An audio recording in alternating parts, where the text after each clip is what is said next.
Okay, what do you feel about NHS? It's good, yeah? Yeah. Being that it's a National Health Service, right? And it's broken into two parts. Well, what if it was broken into two parts? Okay, Mm-hmm. so we have the what tax gives, yeah? Mm-hmm. And that is for function, yes? Yeah. What if there was a separate pot that this one still carried on giving? And it would be nice that if this could be broadened. I mean, but what about a payment of like £10.99 a month from people that pay separately for, rather than functionality, science and research? And it's not money for pockets, it's money for a pot. But it's optional.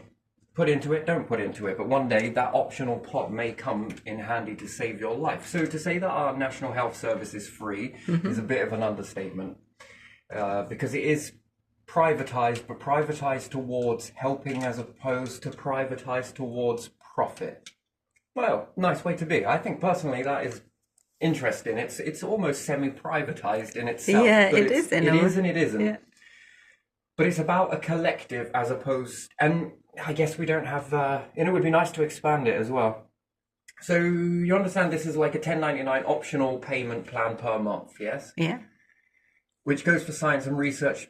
And what about charity shop bases or shop where people can donate stuff or whatever else? And Yeah, that would be good to give for research through charity. People would do that.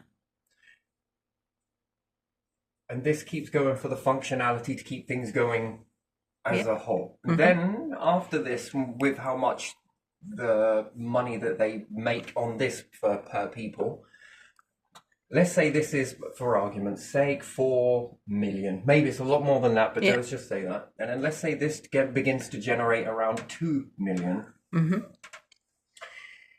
which then gets done for things like resources. So we can understand, we can either do transplant of a heart. Yeah. But the problem is with this is what people got to try and get their heads around, which is it's quite difficult. Okay, so the heart is limited, it's automatic and limited. So with it being limited, is limited to function, which is interesting, and it's also automatic. So it's limited, and with it being limited, it is brilliant considering, okay, look at how many years it's capable of lasting for, but like for like, heartbeat for heartbeat, you all got the same number, give or take. It's the same with the universal pattern, really, isn't it? Yeah. To be honest, there's some will reach this bit, but most reach this bit. Some are below that ratio, some are slightly higher than that ratio, but mainly it's that constant. Yeah. Yeah, where most people seem to fit in here with the odd variable this side and the odd variable that side, yes? Yeah. But the heart, even with all of that, that's a constant, it's limited. So you can make this into a pump. It would be how you would do it. You would have two of them, let's say. It's far more easier to explain this than it is to put it into practice, but you would need certain amount of science research into it Yeah. to then make an artificial heart that's shrunken down enough to be a device that plops on the inside, which replaces your heart. And again, what's that like? Interesting. It works on the push-pull, breathe in, breathe out, duff, duff, one pulls, one push, one pulls, one push. Did you know that actually is energy efficient to do that? Yeah. Yes, if you have one fan that comes on for a burst to bring in air, the air starts moving. And then you have another fan elsewhere that pumps air out. In, out, in, out. No house is built upon that design. But again, this causes the motors, the fans, to last a lot longer. And they don't need to get up to full speed with one that goes and another one. This brings more airflow through a house, yes? Yeah. And yeah, you have it's a staggered turbine, basically. Technically, you'd say that it's that way. Anyway, based on the push, initiates the movement of the pull, which then that pull force initiates the movement of the push. And therefore, motors last a lot longer, and it's absolutely energy efficient. And what's more, most of the fans in houses are constantly on. And there's a constant between how much energy they use. There's a constant Yeah. this much energy. Well, how did you test that? What lab conditions were there? Was that the motor running constantly in a room? Yeah. If it was, then that's a flawed experiment because it's a variable when it goes inside a house. Why? How insulated is the house versus how uninsulated is the house? Yeah. If it's not insulated, it's got easy draw to pull air in. There's going to be less work for the fan, give or take, and if you've got drafts and different things. But if you've got a well-insulated house, where is it pulling that air from? It's no different from you sticking your hand over a Hoover pipe and it starts making the... Yeah, it's struggling, isn't it? You understand that that's a sort of... it's using more energy when you block it. And you can tell this because it gets very hot and you can hear it almost increase in revs. That would drive more energy. But because it's got an easy flow ratio. If you didn't put it to a carpet at all, it probably uses less energy anyway. And again, I kind of got some backstory on this solar panel. When utilizing a solar panel to work a Hoover, it struggled when you tried to block it or you tried to use it on a carpet. It demanded more energy. In fact, it actually demanded a lot more energy than what it was if it was just running as a... Interesting. So, yeah, artificial heart seems very interesting, right? So the push-pull process, two motors, one is pushing, one is pulling. Yeah. And then you get these connected to the heart is very easy. It's the lungs that fascinate me. I'm fascinated with lungs. Just they're problematic, right? Because moving on from that, and I'm going to keep with the heart. So if we take one and versus the other and are able to clamp this down in a very unique way, make it so that the body doesn't reject it, you're less likely to get rejected by that, but it's still a possibility. Again, it can be encapsulated, so there's going to be less problems. But could you imagine that? A pump that pumps in, stops, slows down, but allows flow, and this one is then going to push. And then you would understand that it should be per. Pull. Push per hour. Yes, and this one should be pull per hour. This will raise another question into the equation of how efficient is the heart. Now, it's very problematic because in the beginning, what happens when someone demands more oxygen? Well, the heart is limited to X amount of circulation that it can do. What happens if you increase the circulation inside a human body? At the moment, the heart is limited to this. Is it because it wants to be at that ratio, or is it because it had to make do with that ratio? There's another thing as well. You know about the chip that goes into the brain, and perhaps you can have all of that. There's also another one for the heart. Yeah. All of the chakras, each one of these is another chip. I want to get onto that on another one, but I just want to put it there. I want to imagine if you put one into the heart. The heart has fast access. It would be tapping into that information. Personally, I think it's all about... there's two types of it. It's a byproduct of two things that make two vampires, one steak, two birds, one stone, however you want to look at it. One is for generating this, we would class it as love. That's if love comes from the heart truly. Yeah. Okay. Yeah. And another one is about info. Oh, this person's getting hot. Okay, double check. Okay, the blood pressure is increasing. Why do people feel good after they've been for a run and they reach that runner's high? That would tell you that it requires a lot of exercise to do that. Now, if we think about it, if we were to stay in the runner's high all of the time, it would be like burning a Hoover on and blocking the pipe up. Yeah. So the motors are going to degrade based on this process. Yeah. So they need to be changed out. So easy access would be a good thing. And also having the power. How do you power this? Well, I think along the lines of, again, it's not great, but it depends where you put it. Could you imagine laying on a roll mat? When you go to bed, rather than an electric blanket, you have a wireless charger. Yeah. That's why the energy has to be minimal, because energy that you lay on is not overly great for you. It's like being under high voltage power cables. Yeah. But a little bit is okay. And then if you're in spacecraft, this becomes even easier. And the smaller the technology, the less amount it needs. But always have life support systems nearby. Yeah. So you could do it by charging mats. It becomes, you lay on a charging mat. And no matter which way you rotate, you orientate, it's always going to charge up X amount of battery or keeps you going through the night.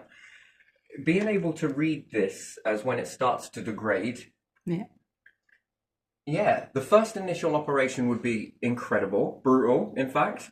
Doesn't have to be, but still, I'm not going to sugarcoat it, it's going to be pretty painful. Painful to go through something like that, but after that initial first operation, it should be done local after then to be able to exchange these parts.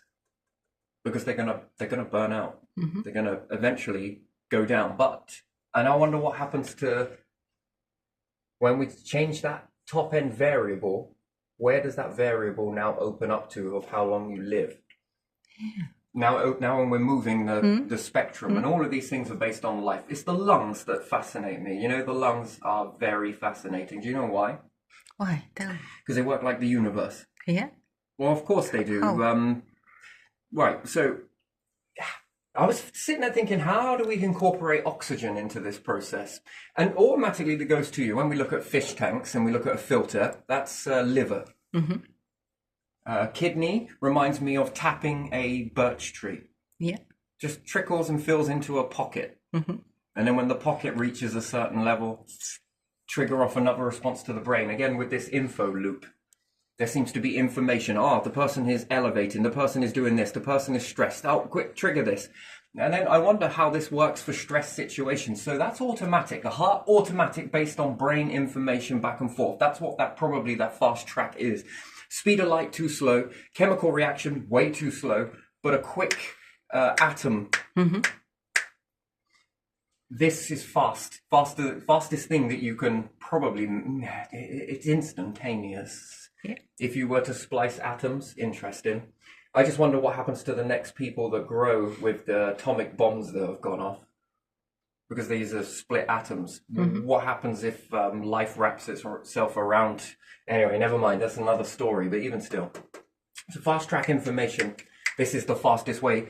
Speed of light degrades. So I think chakras, this is what they're for. Their main purpose, but they also have a secondary purpose of being able to feel. If you were to put a chip into that, one, you would probably read information, but you won't make sense of it for many years to come. And other bits of it, you'll be able to understand. And there's also, that is all done automatically. Stress, automatic response, automatic.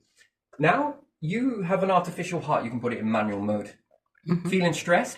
What happens if I lower my heart rhythm and mimic what we call database being calm? Yeah. Now, you can control this stuff yourself. Being able to control blood pressure. I can control blood pressure machines. And I found that it was actually controlling the heart, tapping into these particular areas. Also about controlling your blinking. The mind, interesting, a little more trickier. The mind is even more fascinating than the lungs. So I'm going to scat a little bit on here. So lungs, where you have in, pressure, heat, star. Yeah. Breathe out, black hole, coolness. I don't know if you really have heat in that process, but it's more cooler. That's what I'm going to say. Or heat, vice versa. Almost seems that in the depressurization, there is heat at the center of it. In the pressurization, there's cooling in it. So lungs, I was thinking about the lungs and then looking at a fish tank with the filter and putting loads of bubbles, but bubbles inside the bloodstream is not good. I think it can build up, which could jam a heart if you had a heart. Doesn't it lead to other things as well? That is never a good thing, having bubbles. If you have bubbles, you can die from it. Yeah, exactly. If it gets to heart. Yeah, that's if it gets to the heart. If you had an artificial one. Again, this poses another question. What now? Anyway, so that doesn't work for breathing. And then breathing becomes a weird thing, right? So, what allows you to absorb oxygen without bleeding out in your lungs? There are those little cellars called alveoli that exchange it, but I don't know. Exchange? Is it really done about exchange or is it done about exposure? Something is... So, if you cut yourself, does your blood turn red instantaneous? It depends if it's oxygenated or not. If One it's is not more oxygenated, and then it's more darker. Yeah. And it hits with the air. Does it turn red? Yeah, that is. So then it deeper. oxygenates, yes. Yeah. And then we get this Are we smelling blood or are we smelling carbony blood? When we say that you can smell blood, my word, sometimes it's not great having a good sense of smell because that is strong sometimes. Yeah. That's, yeah. So, chemical reaction with the air. Mm-hmm. Now, what causes you to bleed? The atmosphere is not pressurized enough to prevent blood. Blood loss? If you then went underwater at a really deep depth, or we were in Jupiter somewhere and I cut myself, I wouldn't bleed if I was more atmospheres than the Earth. Mm-hmm. So I wouldn't bleed. Then I was sitting there thinking about the lungs. What happens when you breathe in? What are you doing? You're creating pressure. So you've got the atmospheric pressure, pressure, so PA. Yeah. And now you've added to it with the lung pressure. Lung pressure plus atmosphere or planetary pressure, atmosphere pressure equals more pressure than the blood can leak out. So it must be limited pressure in the lungs. Yeah. So how would you make an artificial lung? A valve system, a chamber that allows blood to flow into it under high pressure, where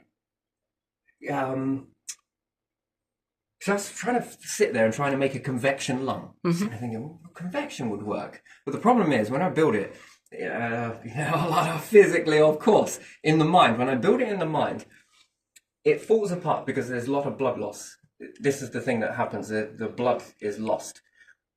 But what happens if you pressurize, depressurize? Pressurize, depressurize, because that's what breathing is. Pressurized. Yeah. And then... So if I'm pressurizing in my lungs, I'm not only using the pressure in my lungs. No, fuck no. We're using the atmosphere. Yeah. The atmosphere equals pressure, and now we're adding to that pressure. Adding to the pressure. Now, if that pressure is like that, there's a valve in the bronchial that sort of chips open very quickly, and then when the pressure leaks, it pops back over again, and it exposes the blood in a pressurized system. So... inside here, if I had a valve in the blood, that when the pressure of, if I used a pump, just follow me a second. So the pump is going to take air. It's going to go for a filter, obviously, because you don't want that in the blood. And then it's going to push air into here, X amount of PSI, whatever your lung is. X amount of PSI. And when it puts the pressure on, it removes a valve that exposes the blood. The blood can't leak, but it is exposed to the oxygen under that pressure. Now, will it exchange is another question entirely. So again, I would need an apparatus. I would have to, if I was a doctor, I would need science and research to be able to have some pipeworks full of blood. With a pressure chamber connected to the blood pools in this area. Well, whether it's this way or that way, it doesn't matter about orientation terribly much, but we're not going to be putting... And then what we're going to have is a valve that only opens this way.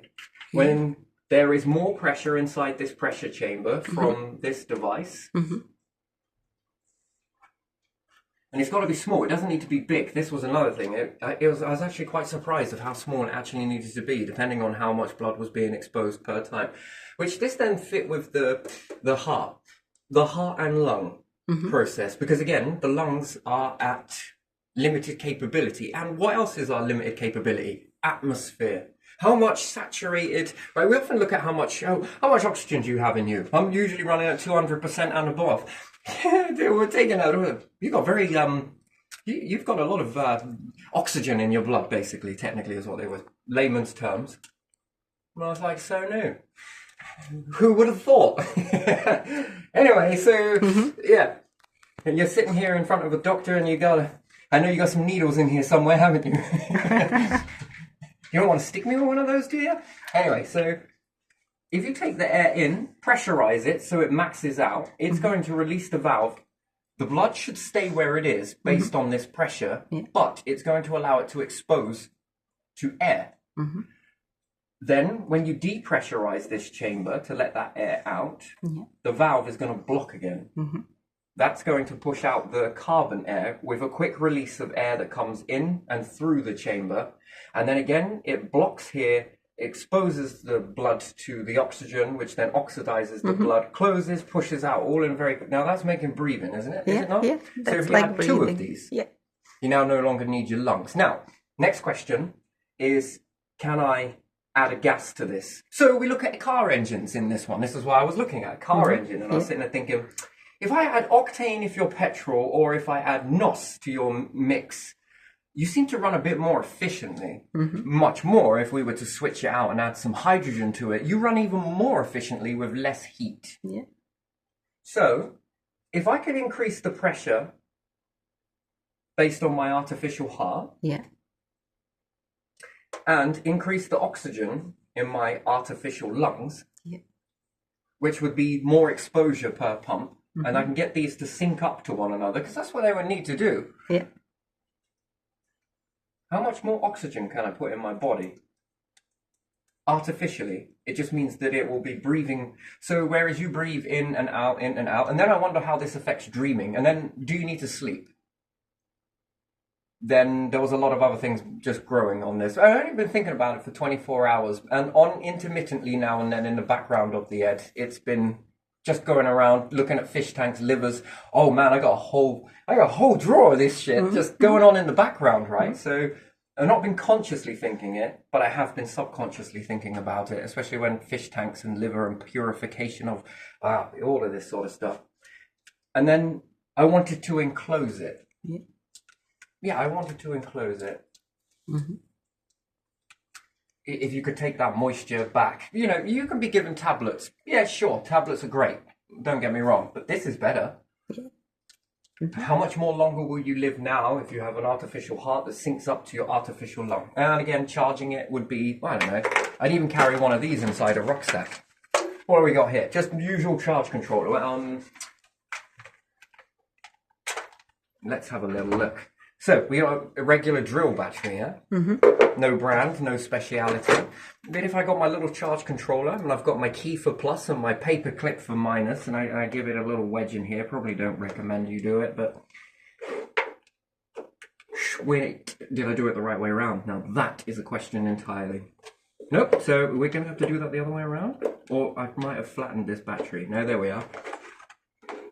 Yeah. Now this seems very big, doesn't it? But again, I've got 20.6 volts, and if I can get that down to 2 USB at least, it runs a fan, but not for very long.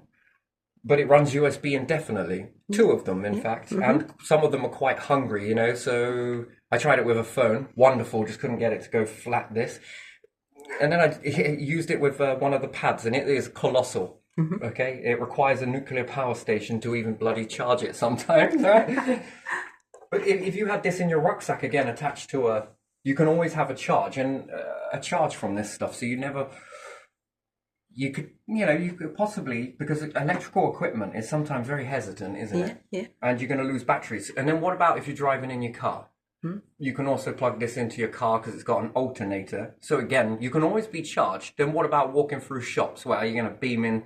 I think in terms of health like this, I think that this should be given freely, as opposed to, just stand near some of those high energy power cables. Again, that could be temperamental. Magnetism, that might stall the motor mechanism, maybe, so it'd have to be protected, which again, if you upscale this, as opposed to downscale it, you can then protect yourself against magnetic interference from the sun or different things like that, CMEs and stuff. Anyway, probably going to save the power on that. But even still, put one of these in your rucksack just as a life support or a last attempt. And would you double it? If the technology got small enough, would you put 2 of these in there? One dormant, one active. I wouldn't have this connect to any Wi-Fi. I'd rather be plugged in the old-fashioned cable way if I ever had anything like this. And lung problems, asbestos, pollution, all of this sort of weird and wonderful stuff. Interesting. You have one that's dormant. It's waiting in the shadows. This becomes the lifesaver within it. If this one starts failing for whatever reason, this one activates. This one needs replacing out. So it's not going to kill you in anything. And what about battery pack? Again, they need to be warm. Certain batteries need to be warm. Again, it can be dodgy, but would you have something that connects in that you can replace and an empty gap just in case if you pass out, know what someone needs to do? Plug it in. Oh, thank you very much. I mean, resuscitation. What's his name? The one that used electricity. Frankenstein, is it? Waiting for a lightning strike. Is the story or the tall tale goes that it was because his wife passed away? Yeah. Yeah. Yeah. Where do you think all of this stuff comes from and why it's been outlawed? Yeah, it comes from history when people did that, and probably that person too. People did that, yeah. Experimented on dead bodies, yeah. Experimented, yep. But their technology was limited to your technology today, Yeah. and it was probably a bit more grueling. Mm. Do you think that ever in recorded history anywhere, that any tribe, anywhere, in any part of this world, or any other life form for that matter, whether existing now or did exist in the last cycle or any cycle, ever attached themselves to one another? The heart to heart? I mean, again, when we see the heart like this, yes? Yeah. Everyone's born with a broken heart. Mm. Because what happens if you mirror image this? Looks like a pair of lungs, but even still, I could bring these points together because I think it's a little bit more than that. You then have the complete heart. Is that where love comes from? Which again would understand Egyptians, probably ancient Egyptians, understood the heart very well, plus the brain. And then what happens if you connect two minds? What happens if you connect this? Yeah. Interesting. Anyway, so even with technology, you can still get a feel of this. This is a very weird thing, right? Yeah. Now, that would be connecting yourself physically, which I have gone down this road too. Like, what happens if I connect my, would it be aorta? What's the other one? What are the two valves from the heart? One goes from... Anyway, the in process, and I connect it to someone else's out process, and then someone else's in process connects into yours. Yeah. If you were compatible on blood, if you were this, and this, how would that work? I think it might have been done. Yeah, see, this is the thing. Yeah, I'm circulation of two people. Two people, yeah. And probably what would have relative. drove this thinking? Conjoined twins? Conjoined twins, definitely some of them have Well, it. this might have triggered thought of, Yeah. hang on a minute, which that is technically a process that's already apparent. Or then helping if one is sick. injured and one can help a little bit, yeah. So Which then could progress the understanding of whether people become compatible or not, or they die together. Back in the day, when people died, it was more brutal than it is today.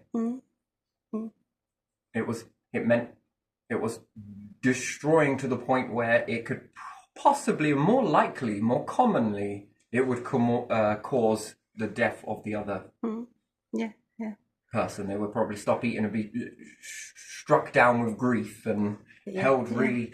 Anyway, so we're asking that question. Anyway, so the artificial lung would be based on pressure and then depressurization pressure, which then exposes the blood, which stops it bleeding to air. And whether that exchanges automatically on that. And then I was thinking of some sort of artificial fabric to have the blood leach into. But again, that gets messy and then it requires cleaning, and then it can pose a risk for bacteria. Obviously, this process can too, so it'll have to be done like a little filter. Could you imagine that blocking off your... I'm going to hoover with this. You probably don't want to do that, Boris. Come on, I'm going to... Cars use this process, you know? So again, there's already these filters. Yeah. Drugs? Sure, wonderful, lovely. But it's so 1950s, that sort of stuff. We're now in like here, the technological advancement, which civilizations often do. And here's the thing. What happens if I can make my calm, what I feel is calm, so being connected to your feelings, yes, which is an interesting thing. And everybody has a mobile phone, and because life got easier, and there are kidneys and other things. I will probably play around with these, but it doesn't matter. The seed has already been sown into anybody's mind that watches this. They'll be like, wait, hold on a minute. They don't worry about whether... Yeah, so you need a tube filled with blood. And one to be exposing, and a pump. which this would be the scientific research, getting back to the NHS, something for them to play with. If doctors have more time, and I don't mean no more time, if pharmacists can take up the workload for that, if you've got an app where you put your symptoms in and it's regulated by this company, it doesn't mean that it frees up the staff to go, here's your P45, ta-ta, see you later. No, they're doctors. This is where they're at. Experimentation is the other side of doctors' practice. No good getting burnt out, writing out pointless things for people that a computer can do.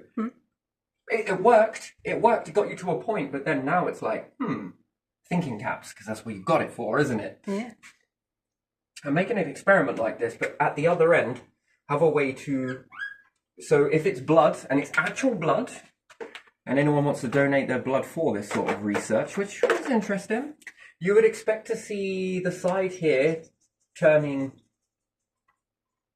red, and then you would expect the other side to, after it's gone through here and the carbon's been taken out, yada yada, we understand that process. Perhaps it would be more blue this side.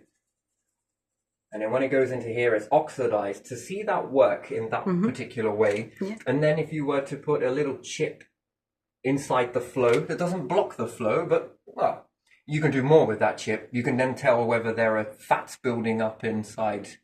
And then this poses something else. Even then, I would have another one of these where I introduce fat that is known for clogging arteries, and find another tool that I could put into this stream to be able to loosen it from point here, to be able to capture it here, remove it from the bloodstream completely, and then you find another way to remove fat, I guess, or the stuff that clogs up arteries, veins, and everything else. So rather than having a liver that just focuses on this, it would become a bit more of a liver that is really there in the blood. You break it down. What happens if I put one liver here? What happens if I put another liver here? What happens if I put it on the blood that's returning? Can I find a way to release that?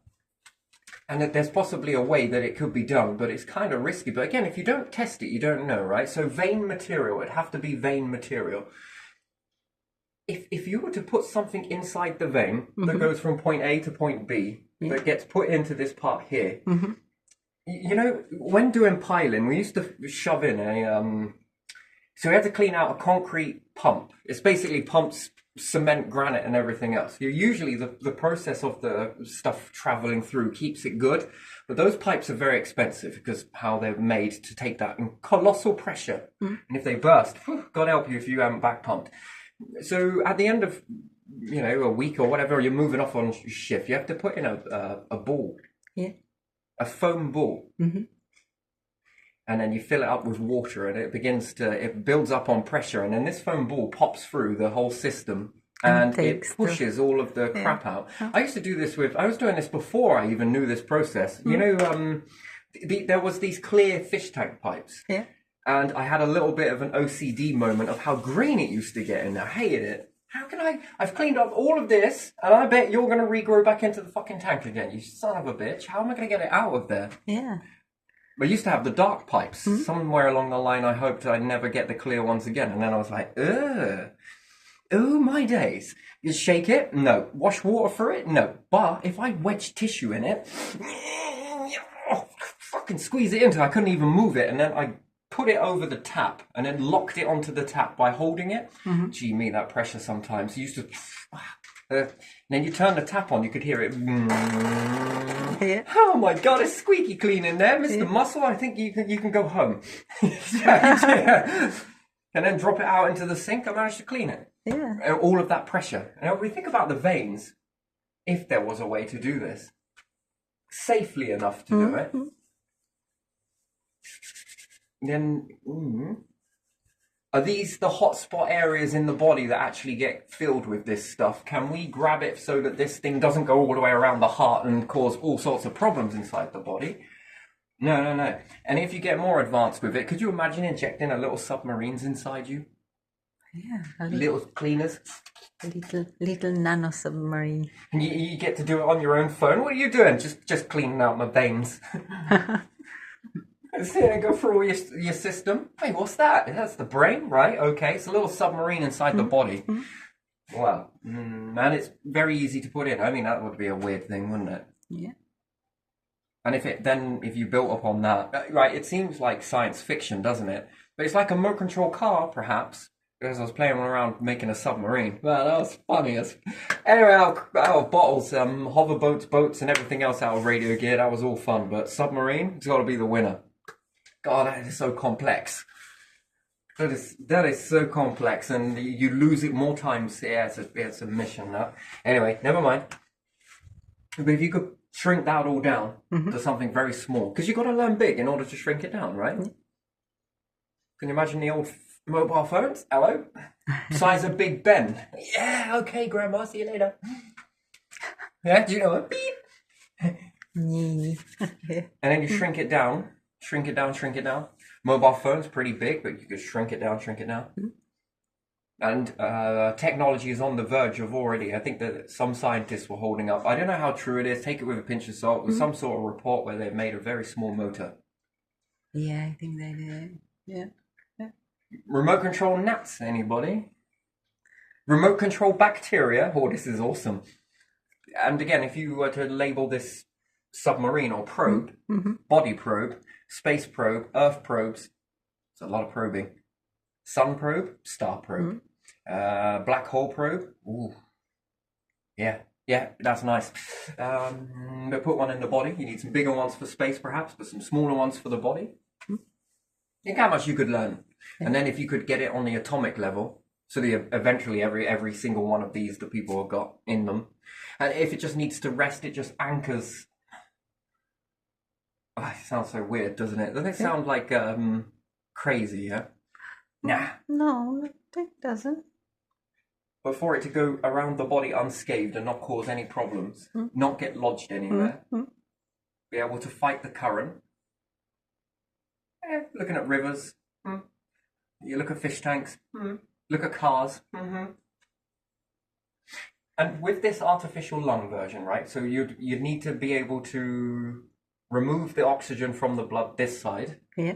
If it's possible, which I think it probably is, because we are little carbon machines anyway. And engines, we know car engines, but we don't know bodies. Where are you going for an MOT? I'm going for a Tom backwards, but my Tom. I don't know. So I'm going to put a little candle in here. Yeah. Just a little one. And imagine if that was then enough to carbonate, and off of that it was able, whatever it may be, it doesn't matter, something. To remove the oxygen that's like the body, then versus the carbon, to know whether this process works. What was I going to say on that? There was something. It will come back. I don't need to rush that. Usually it does.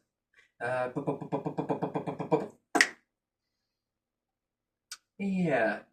If I change the gases in this side, I can also do that, couldn't I? Yeah.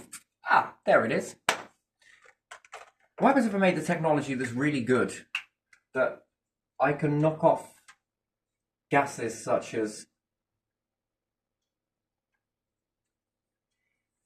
perhaps the body would take a long time for evolution to say, what's this carbon monoxide you guys are playing around with? And the body's probably going to meet a lot of errors. It's going to fail a lot before it gets it right, before it understands that. So is nature. It might reach extinction levels before those changes. But if you could make technology that was a device that was able of knowing what monoxide is and denying it into this system, then think about where you could go with that. That would be interesting. Yeah. And there's lack of pressure, isn't there, on Mars?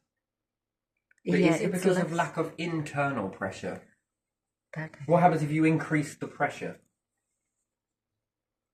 What happens if you sped up the flow? Would it flow so fast that perhaps on planets that don't have as much atmospheric pressure? Does it increase the blood pressure if the pressure around is increased as well? It's outer pressure, isn't it? Yeah. As opposed to internal pressure. But does it press on the body, on the... Yeah, because I think that we are by design on the planet that the body's like, shall we go full in? And then God's like, whoa, hold on. Just let me run this by you again. Aren't they already in a pressurized atmosphere, being a planet? Yeah, they are. Oh, we can dial that back a little bit, can't we? Save a little bit of energy on something else. So the planet, even by being in this, is adding the pressure. And perhaps the body needs that little bit more pressure in the lungs in order to allow the oxygen ratio to switch without bleeding. Because if not, you will bleed. Yeah.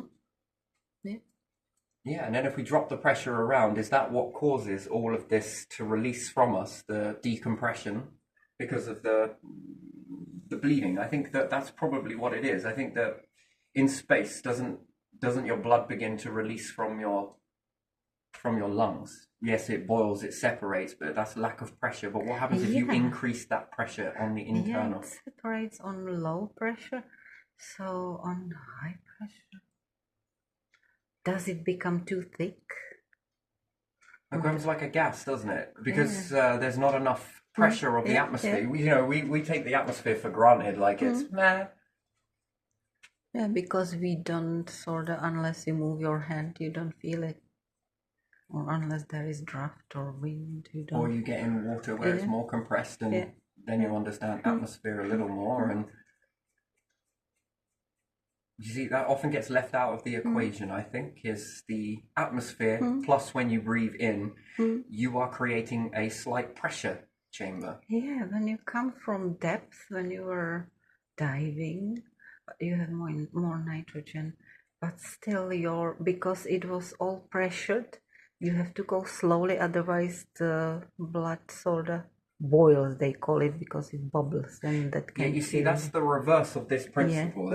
This is what's going in, yes? And you talk about divers and experience nitrogen narcosis and different things like that.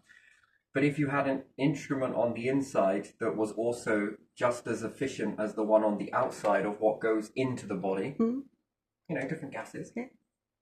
Plus, if you can control the heart, because, deep divers get into a state of torpor. Yeah. We're all in this state of torpor when we think about it. We're connected to an umbilical cord when we're born. Yeah. We are in suspended animation.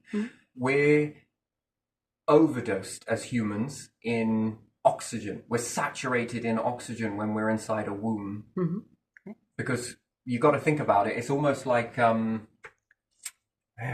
not really much of a way to explain it. You are basically tapped into your mum, aren't you, from belly button, and all of that energy is coming from mum. So it overdoses you in oxygen because that's such a big engine. Yeah. It's massive, in fact, that it's enough to keep an adult alive, and you are tapping into that when you're conceived, and the umbilical cord, and you are receiving such a large amount of oxygen that is well above ratio. And I think it keeps you in a torpor state. And I think also the heart doesn't need to pump as much, does it? I don't think so. I think there's a certain time ratio when it develops. And this would show you that humans automatically then, by default, are already born with autonomy, because you got it from belly button being mum, being in that life. Yeah, you're connected to that artificial structure for a bit. Life support system. It's one of the best life support systems on the planet is a womb and umbilical and all of the energy that comes from mum. In that they walk with a very sacred life support system that in most instances, and it's sad, and it's also understandably that it's too much in the womb, and there is unfortunately there is death in that process. So it's not without its flaws, that's for sure. But there is it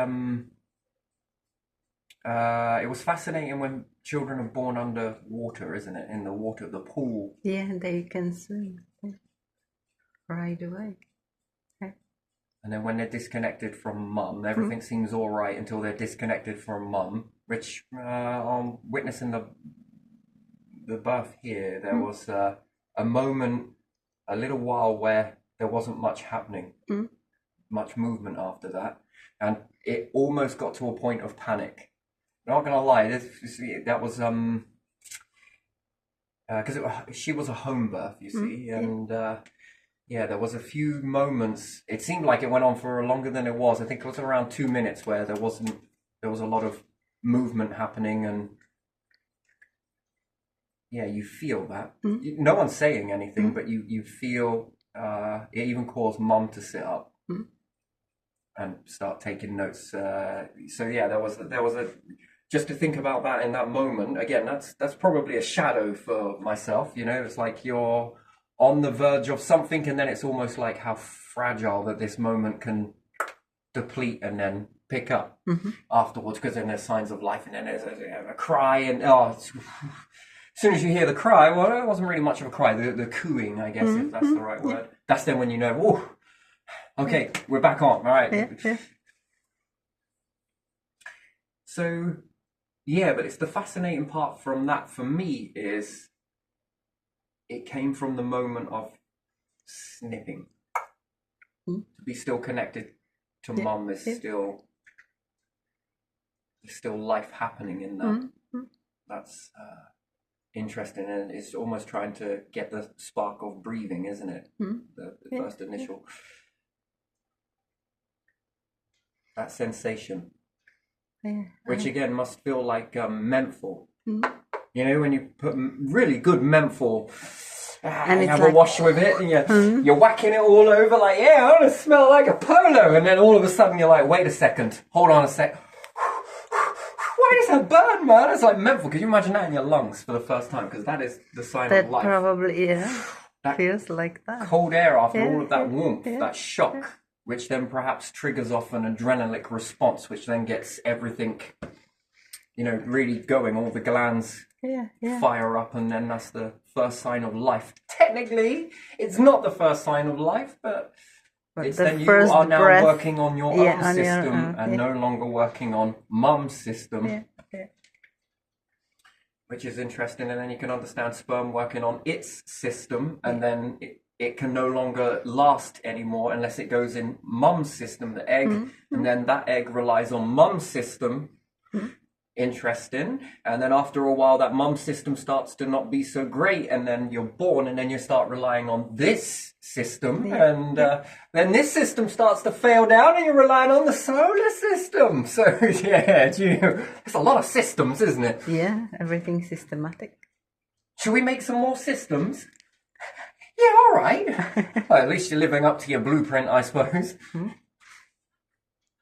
Do you want to collapse the system? Which one are we on about? Solar system, star system, planetary system, environment system? Galactic system? Or culture systems? It's like columns. You have no idea. Balancing plates on sticks. Yeah. Interesting. Yeah, but anyway, and they're more like act like gyroscopes. But yeah, so based on this system, do you think that this would be achievable? I think it would. And then this is the interesting part. If two people met each other based on the same trauma, and afterwards it should be like optional. Yes, this funded this. But do you think that people would be indebted to this system because it gave life? Would that 10.99 after that turn into 20, 40? They'd feel indebted to you in a way, which, okay, can be bad, but also can be very liberating, because they might put in more. And if it does become more, because you gave me the kiss of life, you allowed me to live a bit more, and I don't know, it could be a will, could it be £50 a month? Yeah, you notice with people who had something like that saved their life, that they will give more monthly or regularly, whatever they can. Thank the universe, thank something, thank those bloody doctors as well, because the universe was working through them too, that made all of these events possible. And thank everybody that paid into that, and then thank all of the people that paid into that tax, hard workers and everything else. You see how the universe just rocks through. And then you can say, well, thanks for these systems that got set up, and who set these up, which ironically is Labour, by the way. I think it was Labour and the Queen. Anyway, either or. Yeah, it was the Queen, wasn't it? Look at that universe just ripping through everybody. Yeah. That divine spark, whatever you call it, that fine line working through everyone. And then this then goes on further, because if these people were willing to do it, and I think that's authentic, that's the, well, you know, I think that is very authentic, you know, not enough to leave them skint, but enough to keep the process going. And then they're not only doing it for themselves, they're doing it for anybody else that walks that situation. And if this is very successful and, you know, they're living a lot longer because of it, now we're reaching 150 years, this then starts, wait, maybe we should, can we put these in with the heart being in it? Okay, the battery pack and everything else and energy and this, that and the other, but still, if you go to space, you can already be in this environment. So energy will come into you and be able to charge these. That's why it's great to have everything at the same sort of ratio and shrink it down. Well, this battery's getting smaller and smaller, small but mighty. Mm-hmm. And again, if you're laying on a bed, different pad, and there could be in the streets or different areas, you just go and sit and read a book or, yeah, I don't know. Yeah. And it's sending a signal into you that's charging. Mm-hmm. Or you can do part and part. You can have a cable that connects to you, and that, so it doesn't rely on the battery and you. It charges that and you, and it also works you. Mm-hmm. And then that becomes like the next life support system, doesn't it? Yeah. If you see someone in this situation and they have this tag, look for this, quickly plug this in. Maybe it was a battery issue. That's why I would always say two of these. Mm-hmm. Just like you got two lungs, yes? Yeah. Just like you got two hearts. Technically, it's not one, it's two. Isn't it? It could even be more than that. But even still, it's two, isn't it? When one part of it starts to fail, the other part is working harder. One part is now, you know, depending on whether that's the push or the Pumping, pull. yeah, One the is pump. one is now taking. Yeah, pump is trying. Yeah. It'd be ideal if you could keep the heart in place and put this mechanism inside the heart, which is then encased like the mushroom. You create the naturalist veil, don't you? And it's stored within this. The heart doesn't necessarily die. It's an organ. It's still connected. It's still receiving blood. But again, cancers and different things like that, well, that's another side of the story. Yeah. What is brain tumor? I just noticed it. There's not many cerebral masses inside ancient skulls. No. Doesn't seem to be. This stuff is very, but usually it's quite a mass is left behind. Mm-hmm. It seems to be more modern times. So what's that all about? That's something. Some development, evolution. That's humans. There's got to be humans. There's something that humans are doing in that medicine there. Or perhaps a meteorite. Doubt it. But still, it's because it's the subtle changes, aren't they? They seed you over time. But yeah, and there again, where you're able to take care of these gases that go in, how does that work for planetary? That's wonderful, isn't it? Because then you'll start building up carbon monoxide. And then what happens? Can I separate this? Make it into a liquid, freeze it, take it up into space, and then, you know, let the sun hit it. Will it then separate that? And can I blow that into a balloon where I've removed these two substances away from one another? You got to put it in a liquid, right, in order for it to separate? Or does it separate from the gas when you take it out into space? And that's diffusion, which if it is, you can then bring it back in and we'll repurpose that. You know, it's a diffusing object like that, and then that goes on to help planetary. That's then life, and all of this comes from a small seed, where tablets won't create that. They're good, don't get me wrong, but this is far better. This is where we should be at. Now, the next part of this is, if you've got a chip in here, and you've got a chip in this one, how does it make you feel to have the heart? More oxygen running through your body via A, putting it in, or B, by making this exposure ratio faster, so that you get more blood oxidized, and therefore it would communicate with the chip from here, which would then send its little message to this one in here, which then says, if you then have this as automatic mode, then you've got the mode for going to sleep, you've got the mode for feeling calm. Yeah. What else could you have? Exercise mode. Yeah. If you're calm, can you be excited as well? Is that different? Well, it all depends on then which one makes you feel like it. What about if people that love to run? They do a lot of stuff, I mean, crazy mad running. And That's to reach that runner's high. Hmm.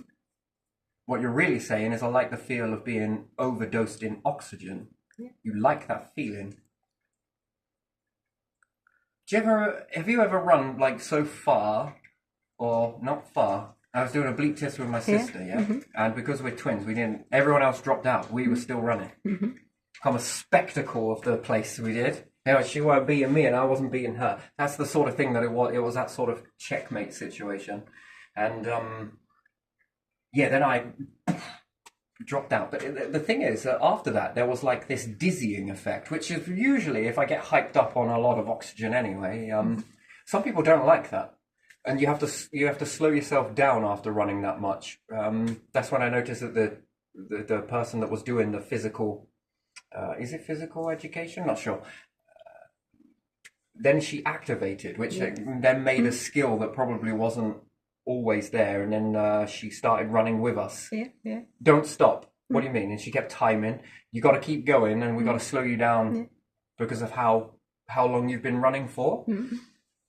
So there was her training. I guess that must be a nice feeling because you don't get to use it very often, or maybe you do. I don't know, but I don't know. It excited her to get into that. And come on, we'll keep going. And she was timing, taking pulse whilst we were running. That was the weirdest thing I ever experienced in my life. But because we'd run so much, we're doing the bleep test and that. And then you reach a certain level, and then you have to start. I turned blue. I usually do, right? But I would turn blue. And people were just like, they usually put that into whether you are suffocating or not. Yeah. But what about if you oxidize? Is there a limit to redness, and then does it turn more purple? Actually, is the correct way to say it. I was more purple. Purple is probably different than blue.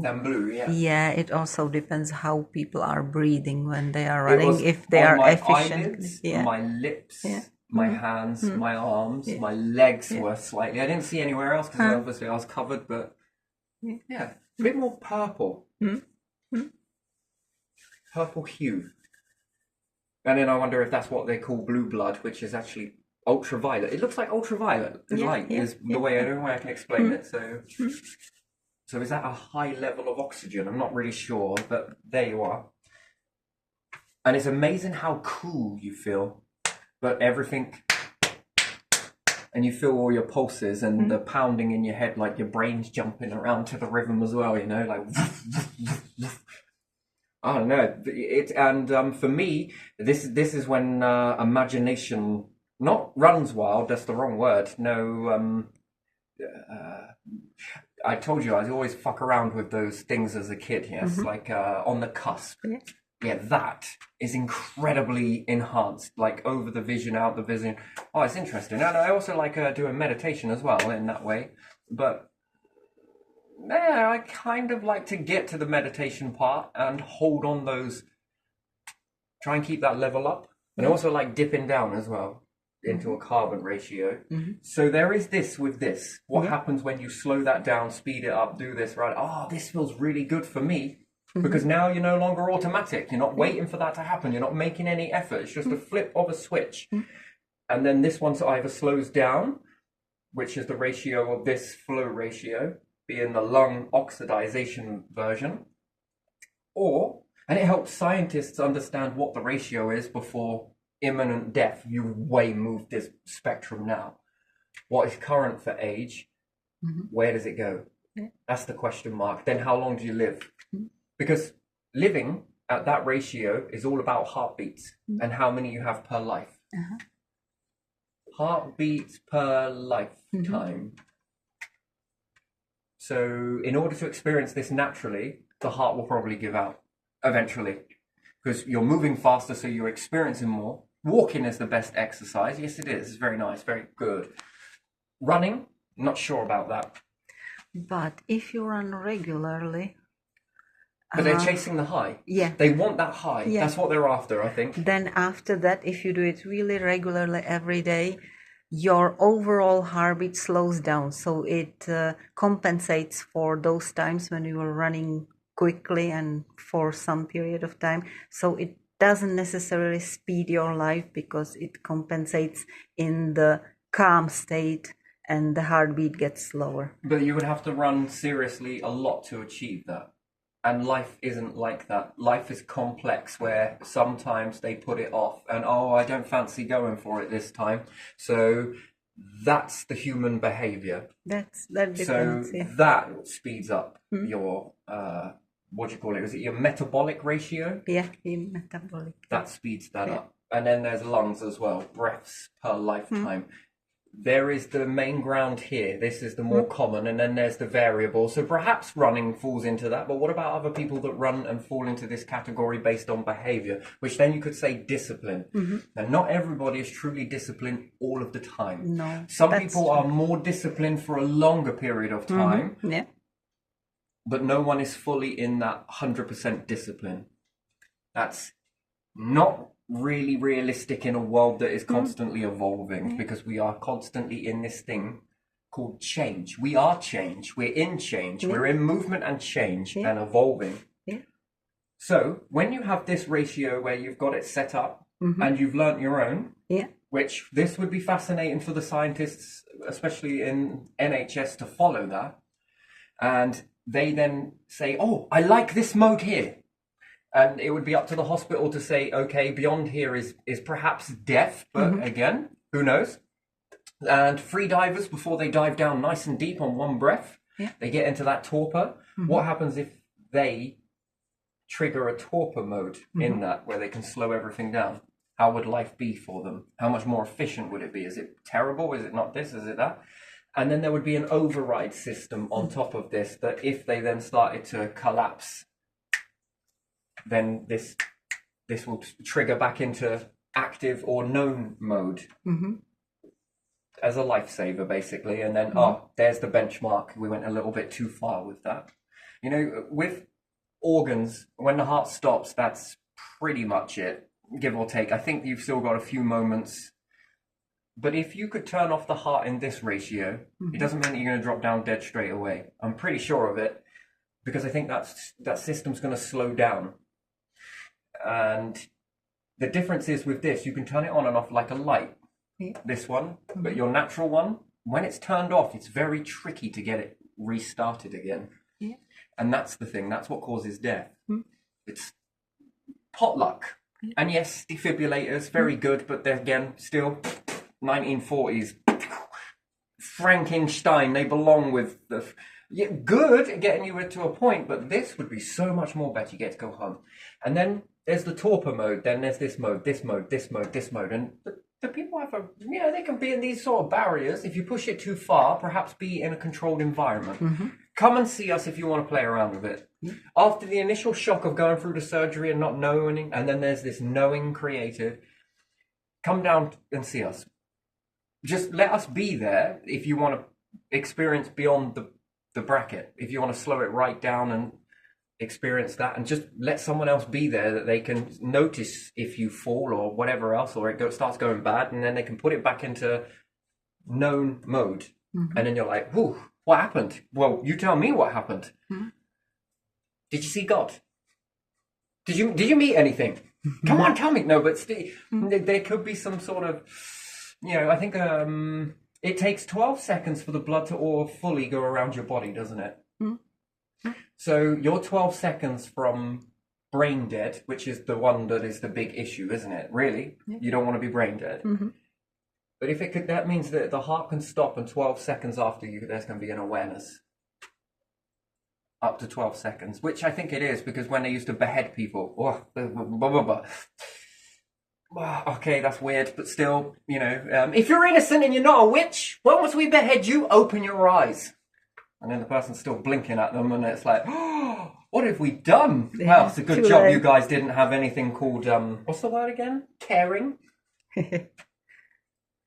Yeah, some people, they didn't. They they were probably were beheaded, like, they were "Oh, well." rolling their eyes and moving their mouth, and Next! too late.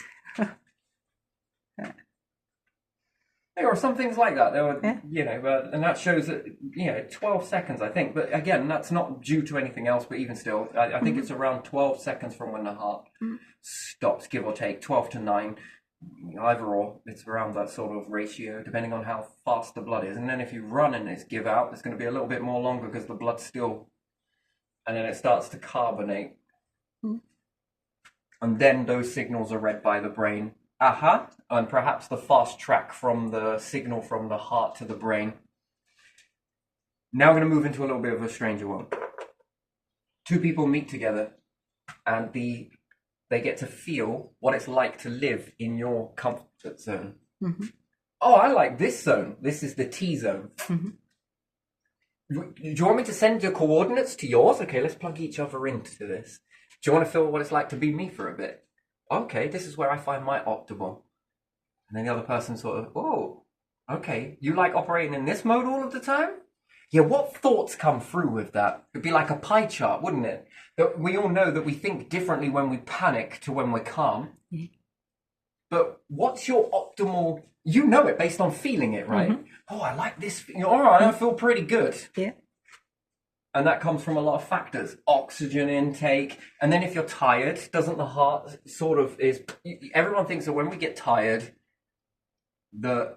it's just, I haven't... no, or your whole system is going, fuck this. I don't know what's making me beat right now, you know? I think you just need to fucking shut down for a bit. I need this energy. If we rest you, all right, and God's sitting there with a clipboard, no doubt. Right, fuck, what are we going to do with this human? Right, if we shut it down, make it go to fucking sleep, the heart gets this much, the lungs will regulate here, the brain will shush off over there and not use that energy, plus the blood flow, maybe that could slow down just a smidge. Yeah, that food will process in this time, good, which means they will wake up nice and alert after they've had a little rest. And then the eyes blink, and then the yawning. What would we have to do with that? That would have to be something that needs to be read first. Chip first, then comes this stuff, or maybe this stuff, depending on where you're at. Mm-hmm. And if people are going to be going out this way anyway, isn't it worth it? They might be like, it's possible. We could try this. Yeah. And if it's small enough, you can still get up. Mm-hmm. You can still walk. And if you've got one of these in your rucksack that's connected to this, or your battery that lasts over 8 hours, whatever it may be, and it alternates between battery and battery, and it checks whether those batteries are good, and just a quick pull out, another one in. Okay, now, what have you got? Duracell today, had enough of Energizer. It energized me enough, and it's no longer energized itself. It needs energizing. So, and then there's love. That feeling. Mm-hmm. And then there's the love frequency there. A lot of people talk about that. What happens if you tap into that feeling and then you figure out, based on all of these little bits inside the blood, reading the pressure, reading this, reading how much the flow is, how much oxygen is in there, and how well rested you are? Because that's another part of it. And then that feeling. Mm-hmm. Do you think you can get that frequency to be in that mode? There must be some frequency. It's great to be in love mode when you're home around the person that you love, but whilst you've got a load of fucking chores going, I don't know, man. Ooh, which one are we going for? Cash today, or are we gonna? Can I switch it off for a bit? Not because you don't care, but can you switch it off in order to get something else done? Mm. And then there's that fear mode. Can I switch that off so I can get this calm approach done? Mm. That's another question, isn't it? And is there a time for panic? I don't know. Would that be the one that gets dropped off? That fear response? Who knows? Maybe it doesn't work because there's a lot of other factors in here, like adrenaline and different things like that. But who knows? It's always one to think about, and a kidney as well. You could probably tap into here. But yeah, finding this circulated system and seeing how much you can oxidize it with all of these big instruments around. Yeah, it's probably a good job you probably don't have all of this stuff so that it's legit as shit, because I'd have probably found some veins on something and join that one to this one. Here's a clear pipe here, right? Okay. What are you saying, God? That's it. Yep, now this one. Okay. We've got a candle in this chamber here. We've got some here and got a little bit of oxygen in there. And all right, let's try it. Boof, boof, boof, boof, boof, boof. Now I need to regulate breathing.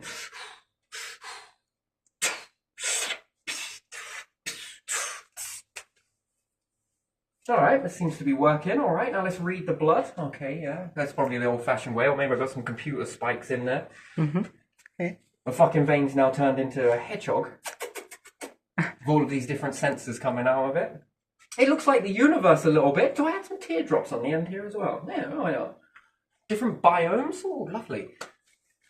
Different reeds, different life forms. Anyway, yeah, still, but yeah. But which one comes first, though? It all depends. Well, if this group's going off here, someone else is going off making chips. What did you say when you feel love? Just connect it to that. What about the stomach? All right. And then what happens if we truly do resonate at one another's frequency in that? Because that's what it would read, wouldn't it? In a database somewhere. You think the same, this the same. Hands. Hands is another one. I don't know if this is all about chakras or not, or what you do with the hands. Oh, and a really nice feeling that often gets left out in love is skin on skin. That's a nice feeling, isn't it? Yeah. Skin on skin. That's incredible. And not everybody's skin is for me, by the way. You know, that sort of, that right. Now that is a feeling in itself, isn't it? Yeah. Yeah. Yeah, that is. And yeah, interesting. But still, it triggers off a sort of hands, feet. Do you like to walk the same, go the same, move the same, think the same, love the same, see the same things, and pay attention to those different details? And then, you smell that? I do. I like that smell. Oh my days, the hell was that? The hell are you... Just going to put it on the field. I don't know. What are you growing in there? Food? Food, you say? I don't know if I want any food coming out of your farm. Oh my days. Some of that stuff is like, whoa. Oof. I don't know how you managed to do that, but yeah, there you are. And it's organic. Yeah, I'll definitely still wash that before eating it, I think. But yeah, no, I appreciate that. That's one way to probably make things happen. Yeah. Cause lots of nitrogen, doesn't it? But you're after the nitrate. Wouldn't it be better to extract that as a gas and zap it with lightning? Yeah. What are you doing in there, farmer? I am making nitrogen. Say what? No, nitrate. Nitrate, sorry. Yeah, sorry, nitrate. Yeah. Also a little bit of ozone. Don't need the ozone, but the atmosphere does. I just need this. All right. Okay. I'm not going to let it out into the field, though. Why not? Because it will just fuck off. And I ain't giving other farmers my fucking special serum in here, you know? We're going to encapsulate it. Going to overdose it. Going to make plants live optimal. God, what do you reckon they could do with that? And some people are like, oh, it takes a really good summer to make a really good crop.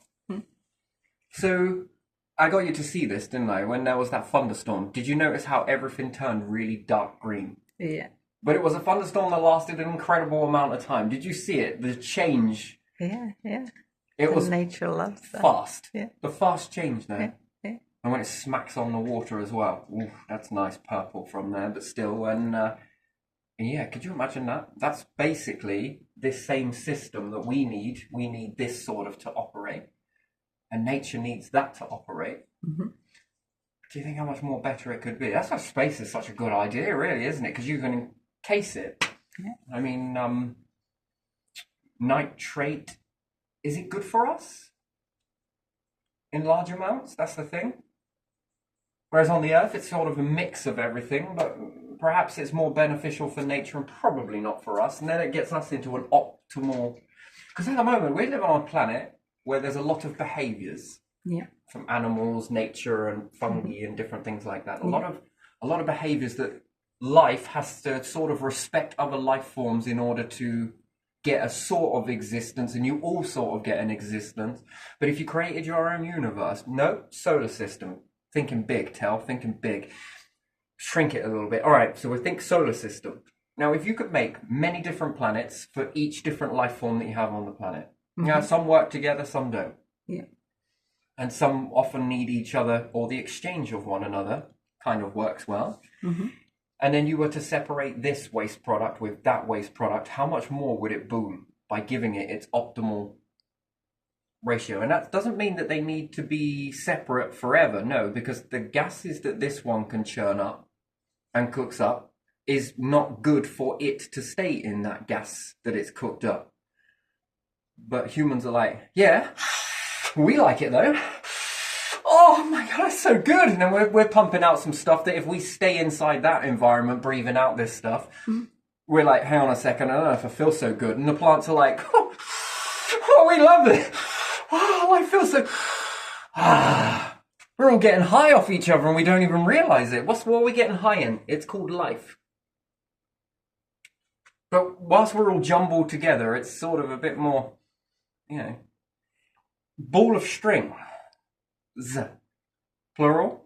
Now, if we separate those, okay, do we live better separate, but also together? United on our differences. One life form's junk is another life form's treasure. And then they'll convert that treasure into junk, which then becomes something else. You want this? We can't deal with this.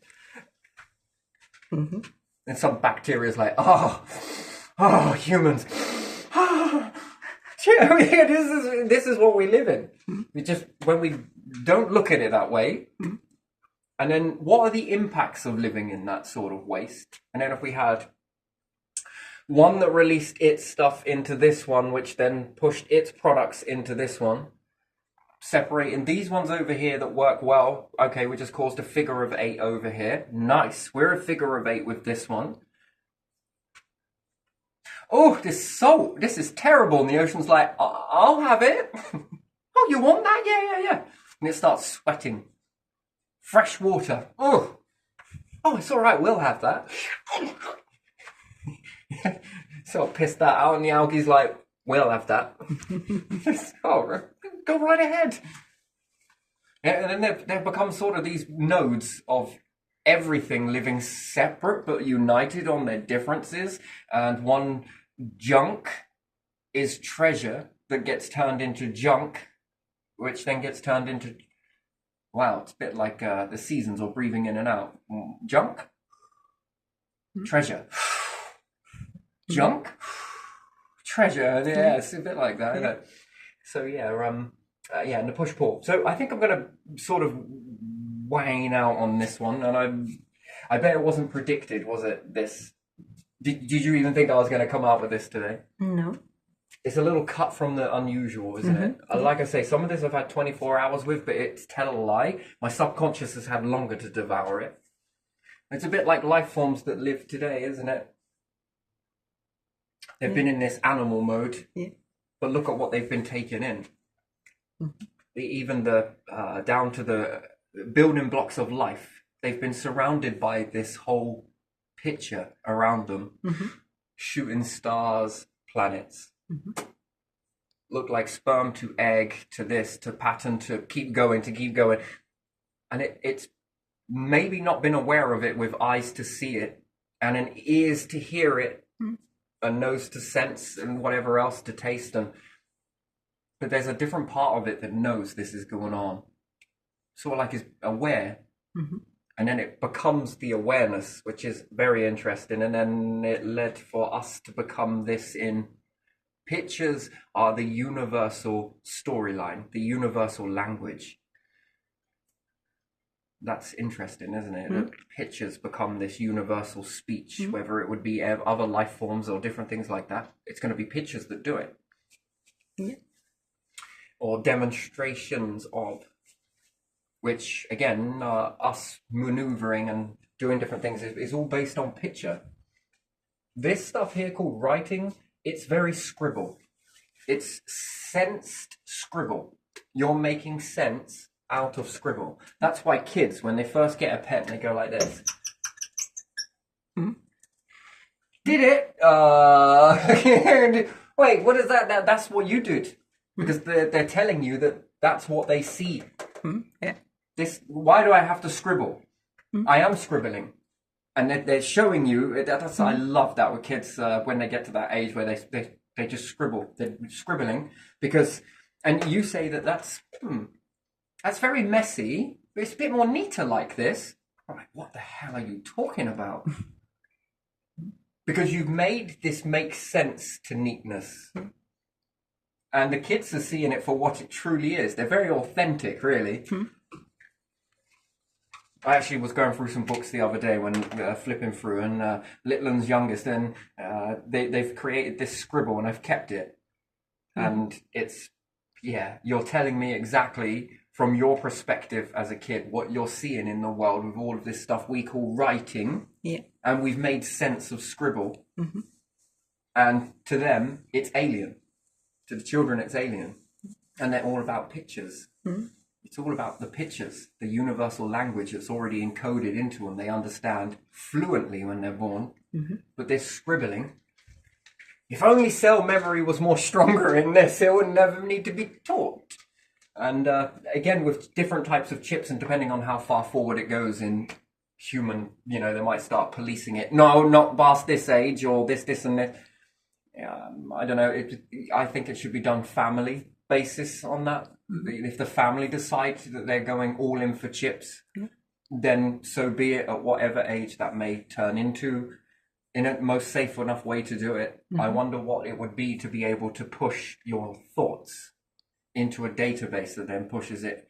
How more advanced would kids be if they missed those first stages of learning that pointless stuff and then rolled up the sleeves and got cracking with the next stuff? I just wonder how much more advanced that would be.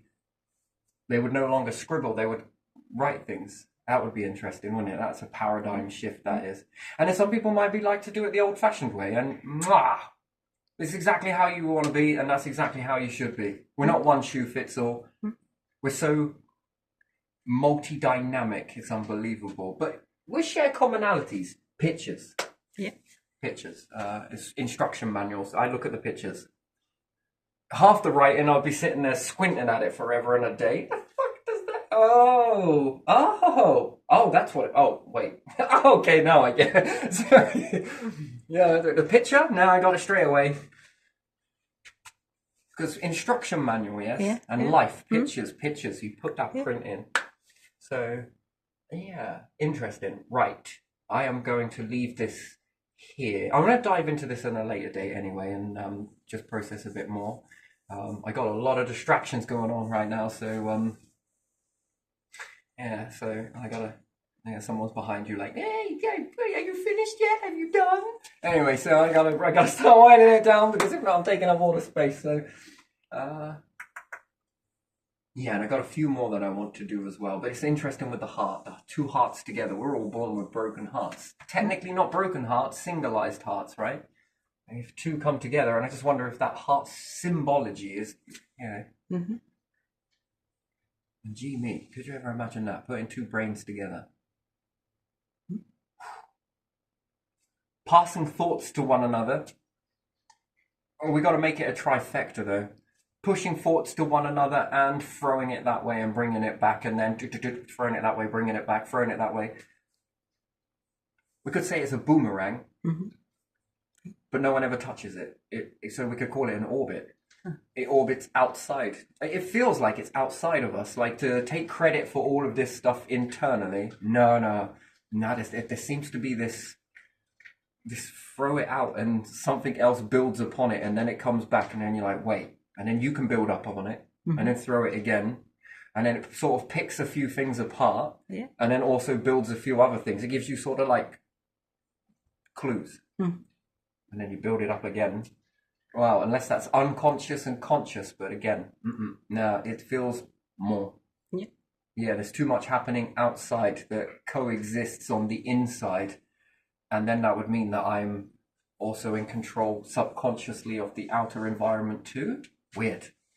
And then you're influencing reality outside of yourself. That's why I can't say that it's internally you, because how does this represent and manifest outside of you? Into pattern, into this, into that. But yet it's the same dynamic that's happening inside you, and you begin to see it outside of you. That also gives you the same message back. You know, I used to often wonder that with this whole inner knowledge stuff, if it's truly you. And you test it, don't you? You've got to find out. I think most people will say that it's the deep pits of you are you. No, because some of the answers come outside, and then some of them come from inside. And it's not other people, it's reality itself. As if to say, you want to know? Look at this. Oh, Okay, I got the same data as what is coming in here. Okay, that makes it very hard to then say that it's a deep part of you, that it's coming from you Yeah. alone and only you. Yeah. So, no, whatever this is, it likes to be hidden until the time is right. There's a bit of a problem. Anyway, I'm going to leave that and I'm going to put that into another video because if not, it's already unpacking. So, yeah, let's just leave this one here. Yeah, Okay. let's leave it there.